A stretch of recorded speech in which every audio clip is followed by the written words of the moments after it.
I said I want to play more Castlevania games, and it's finally time. Circle of the Moon was something I was looking forward to playing. Hell, it was something I'd actually played a good bit of, and then restarted for the show. Twice. And I'm glad to have seen it through to the end. I really liked this game the first time I played it, and the reason I put it down twice previously is due to getting frustrated or annoyed at a section that filtered me. Being the zombie dragon the first time, and almost doing it a second time on this playthrough.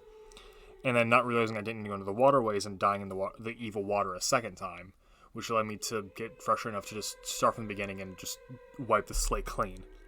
But unfortunately, thoughts on the game have kind of soured. I wouldn't say it's bad by any means, but it does have some elements that I really dislike.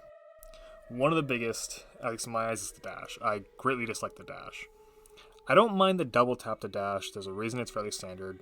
Hell, that's how fighting games do it, and most of my problems is just me being slow or sloppy on the stick.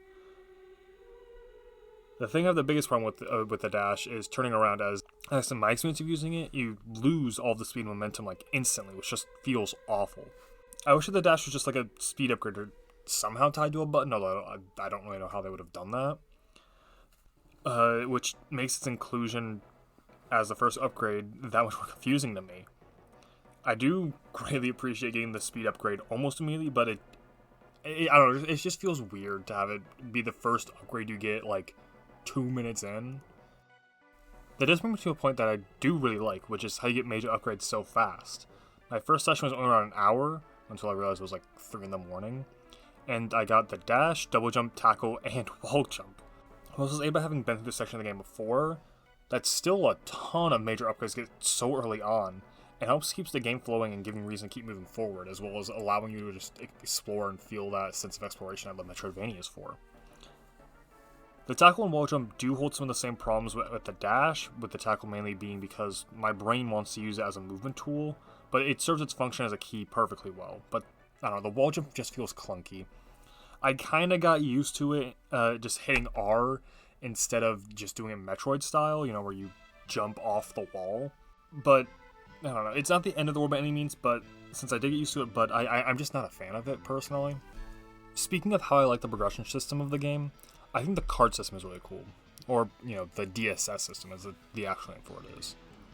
I like all the different abilities you get from mixing and matching the cards, and also getting the cards, trying them out, and using them. It's just a lot of fun. The grinding and RNG involved is kind of annoying, I'm not gonna lie. But it does help add to the weight when you finally do get that drop. Assuming you actually do get that drop. Hell, I ended up walking most of the time, since there's a DSS combo that gives you XP for walking. And I will say, I do like that the advanced selection has a little pop-up when you hit an enemy telling if you have the card drop or not for that enemy. But it was annoying that it popped up each time you hit them. It just kind of like fills up the screen of visual garbage on the side. So I feel like only the first one is really needed. There's probably a setting for that, but I just kept playing the game and didn't bother looking for it. And it also becomes less of a problem as the game went on, both because, I would tune it out, and also due to the introduction of enemies that don't drop cards. One thing that I did like about the exploration progression was how the warp rooms are discovered by the player, with you first seeing this big-ass door you can't unlock right after you finally climb back up. And you later on find that first warp room, which takes you back to that area and allows you to destroy the door, making for just a nice little set piece and unlock. I am confused as to how the bottom of the castle, seemingly, at least for all the rooms I found, doesn't have a warp room in it, but that didn't really matter too much. I'm not a huge fan of most of the bosses in this game, but I would say most of them are inoffensive, especially since I was able to enjoy parts of a few. One stands out in particular, however, as being a huge point of frustration for me and for others, the zombie dragon. This boss fight was just really frustrating. I really don't want to do it whenever or I ever end up playing this game again. I don't know, maybe if the first head didn't take so long to kill, or like so much ago or something like that, it wouldn't be as bad. I'm not really sure how to actually improve the fight to make it less frustrating. I mean, obviously, if I had the healing card combo or was able to find crosses again, I probably would have had a better time. But I didn't know where to find them, and didn't really want to take that time to hunt them down, and I'd say it's a band-aid solution to the problem, and not a satisfying solution either. I didn't start enjoying the game again once I got over the hurdle of the zombie dragon. I mean, it's probably the lowest point in the game, but I would have preferred if it had been, done differently somehow.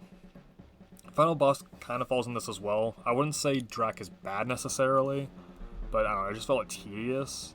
But speaking of the Dracula fight, why didn't you save in between the phases? I mean, I won't pretend like I didn't take advantage of it. I did do it, and it was necessary to be able to skip straight to the second phase instead of doing the cutscenes and first phase again each time on a retry. I've just never seen you be able to save in between phases.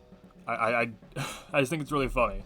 Going back to the upgrades for a sec, I think my favorite is the Rockwing.